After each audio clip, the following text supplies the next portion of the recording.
Ladies and gentlemen, I'm honored to speak with you today on something that everyone can relate to, and that is finding your purpose just in time. Before I begin, I want you to take a look at your life and look at your dreams. And honestly, I want you to ask yourselves, how many of us have had that life-changing moment where after that point in time, your life was never the same?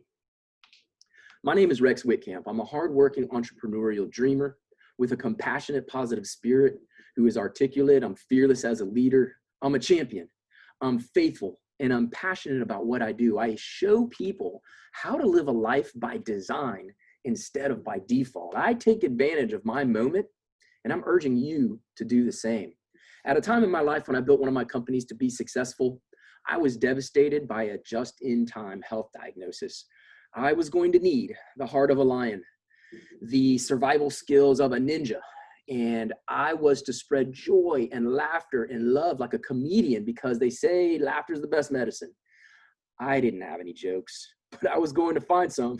I was like George Bernard Shaw, who said that the people that get on in this world are the people who look for circumstances that they want, and if they can't find them, they create them. And if it was going to be, it was up to me. Public announcement. This champion refuses to accept no for an answer. You see, I have mind sight, and my eyes' sight was poor, but my mind's sight was sure. And beyond all the challenges of my treatments and beyond the storms of life that came crushing down on me, I found my life-changing moment. And I went to a cancer support group meeting, and I was expecting a room full of people to lift me up and support me. Instead, I found the opposite. I was alone there with one other person, an older gentleman who was a veteran. He was down, he was alone, he was depressed, he was anxious, stressed out about his future, and he was struggling with everything. And I don't know what came over me at that time, but I released the right words to empower him with hope and strength and the importance of having a positive outlook in his life.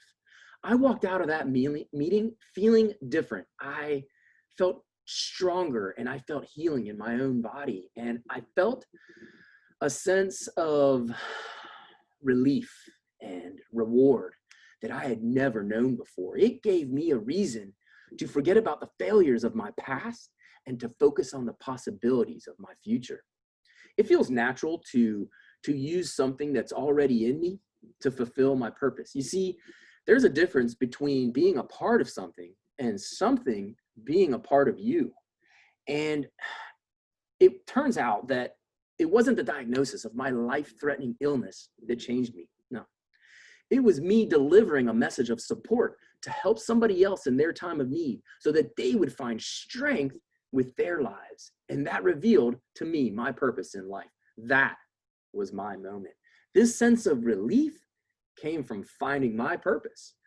Ladies and gentlemen, I believe we all have a purpose in life, yet very few find it. And I believe that we are here on purpose, for a purpose, with a purpose. Mark Twain said that the two most important days of your life are the day that you are born and the day that you find out why.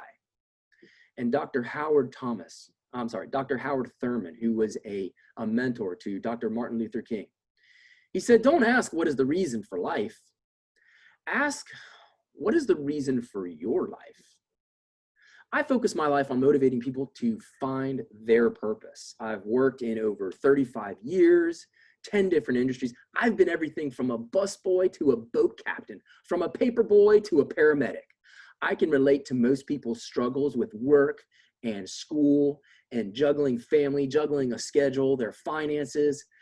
I've had much success in life building a big business, but I've also hit rock bottom, been flat broke, behind on my bills and my dreams, and almost killed off by cancer. You see, some things are caught and some things are taught. And I'm here to teach people how to beat the mediocrity mindset, how to rise above a new standard, and begin to picture a better version of their existence by living out their true purpose, their true calling. You see, here's the challenge of life. What you think about, you bring about. What you feel, you attract. And what the mind can imagine, you will create. You were born to win, and you've already beat out 300 million other sperm to be here. This is your time. This is your moment. I'm reminded by a boy in upstate New York named Jason McElwain, or J-Mac, his friends called him. You see, J-Mac was only 5'6" and in junior high. And, you know, at the age of 2 years old, J-Mac was diagnosed with autism, but that didn't let it stop him from living out his moment. J-Mac tried out for the junior high school basketball team, but because of his lack of skill and abilities, he did not make the cut. But instead, the coach saw something in J-Mac, and because of his devotion, his dedication, his passion for the team, he came on as the team's manager. The coach allowed J-Mac to be the team's manager, and he performed those duties faithfully all the way through junior high, all the way up through high school. He got the basketballs out ready for practice. He filled the water jugs for the other players. He was serving the team. He even went so far as to mop the sweat of the other players on the court during practice and games. He performed these duties without fail, without exception, and with a high degree of integrity. And all the way through his junior high school years and through his high school years, he performed those duties until the very last game of his senior year, until the very last minutes of the closing game, that the coach looked at him, and nobody could have inspected what was going to happen next. The coach looked at Jason and gave him a uniform at the game, and he said, "I want you to feel what it's like to be a part of the team, to sit on the bench." And the crowd grew nervous and said, "Is he going to play? What's going to happen? He's never worn a uniform before." They knew of his history. They knew of his work ethic. They knew of his challenges. They didn't know his potential. With a few minutes left in the game, the coach looked at J-Mac and he said, "Jason, this is it. I want you in the game. This is your time. This is your moment." Jason got in the game, and I think he missed the first shot. He probably bricked it. But after that, Jason sank a three-pointer. And then after that, sank another three-pointer. And then another three-pointer. He went on to score 6 three-pointers in the closing minutes of the game. And with each basket, the crowd grew wilder and wilder on an emotional roller coaster of what was happening before them. Nobody could have expected this to happen. And yet it was happening right before their eyes. J-Mac scored 20 points in total. He led the game in points. He became the MVP, and the team won the last game. It was such a journey for the people in the audience that day. The crowd noise was deafening in the gym, and they carried J-Mac on his shoulders. The MVP, MVP, MVP. And he rose to the top on the shoulders of his teammates, and they carried him around the gym of what must have been the most thrilling moment in his life. And that was his moment. He grasped his moment. And his video has been featured on YouTube and viewed millions and millions and millions of times. And he continues to inspire people around the world to this very day because he took his moment and he propelled himself. Now, here's a boy that was born in utter obscurity. Nobody knew his name. Nobody knew anything about him, but only he knew his potential, and he took his moment to fulfill his destiny in life. And I'm here to ask you, what will you do with your moment? Now is your moment. What will you do with it?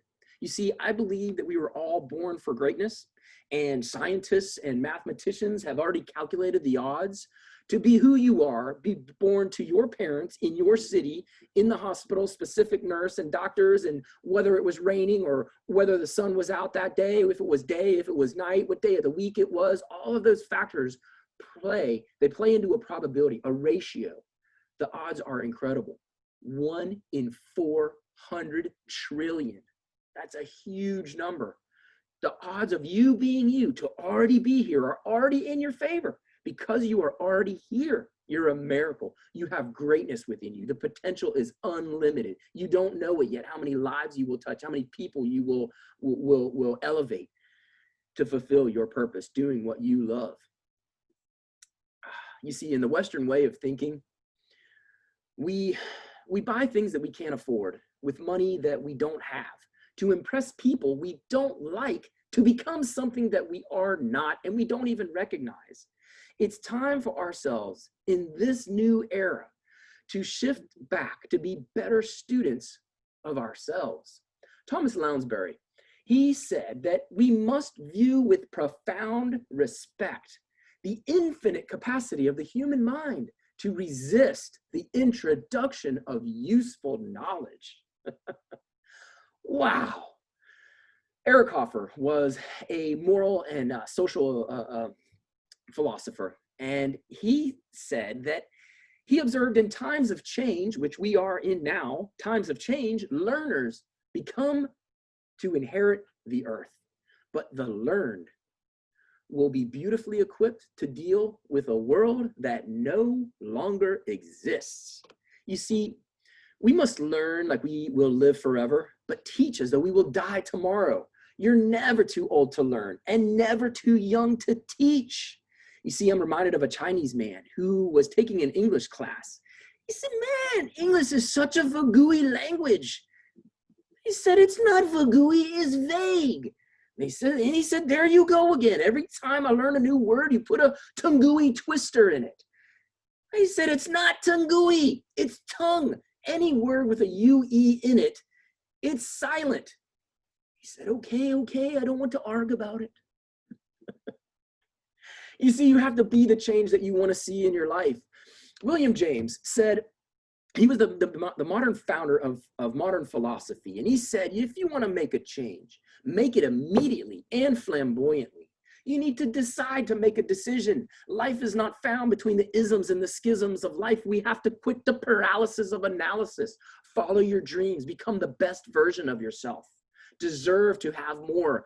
Your world that you live in, the world we all live in, it deserves to have what you offer. Everyone has greatness within them, something you know already. You see, it's been said that the richest place on earth is not the diamond mines in Africa. No, it's not the Silicon Valley, and it's not the oil fields of the Middle East. You see, the richest place in the world, it's been said to be the graveyard. The graveyard. That is where dreams were never dreamed. And this is where inventions were never invented. People never took action on their intents and their potential. They never realized the true greatness of self that they possess. Books were never written. And the benefits of the inventions were never patented and given and brought forth to benefit all of humanity. It's been said that we should be ashamed to die before we contribute something huge, something beneficial to all of humanity. And that's where we are right now. You see, when we invent, we fail.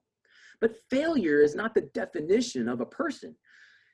A person can fail at something, but they can never fail as someone. It's never fatal, never futile, and it's never final. You have to realize and live like Winston Churchill said, never, never, never, never, never, never give up. Don't give up on yourself. Don't give up on your dreams. You have something great. Do what you can from where you are with what you have and never be satisfied. Thomas Edison invented the light bulb, but he didn't fail. He just found 1,000 ways that did not work. And it's perception, really, your attitude of the overall situation that steers you into the better outcome of your life. It's attitude. I love the movie Pirates of the Caribbean. And Captain Jack Sparrow says, it's not the problem, is not the problem. Your attitude of the problem is the problem. Charles Swindoll said that attitude is more important than facts, than the past, than education, than money, than circumstances, than failures, than success. What other people think or say or do, it's more important than appearance, than giftedness, than skill, than knowledge, than abilities. It will make or break a company, a church, a home. It will make or break your life. Let's get on the right road and see life's challenges. Life has all kinds of challenges. Sickness and disease and death and loss of income and loss of your business and loss of property. The list of losses goes on and on and on and on and on and on and on. But the bright side of all of recorded history, the storyline is always the same. Opportunity mixed with a little difficulty. You see, you have daytime, but it's always following nighttime. You have spring, which always follows winter. You have sunshine, but you cannot have it without rain, and you cannot win without first knowing defeat. Thousands of years of recorded history, always the same. You have to learn to take advantage of your daytime, your springtime, your sunshine, and your winning. You see, it will be your moment. What will you do with your moment? Andrew Carnegie said that a person not able of making prompt decisions is a person unable to carry out important assignments. You have an assignment. You have a purpose for being here. You showed up in this universe to give something back to the world so that the world will know your legacy. Something will change in the world when you're gone. It is your legacy that you will leave. It is your moment to grasp and hold and take by the horns and ride it into your future. It is of massive consequence that we focus on our lives and focus on our dreams and admit that we are able to rise above our mediocrity, elevate our standards, visualize the best versions of ourselves, live up to your highest potential, and give purpose for your true potential. My name is Rex Witkamp. It's been an absolute honor to hear and to be here and share this with you today. I came to tell you that now is your moment in life. Now is the time to take back the pen and write a new script for your life. Write a new script and make it be by design instead of by default. Keep smiling, and I'll see you on the top.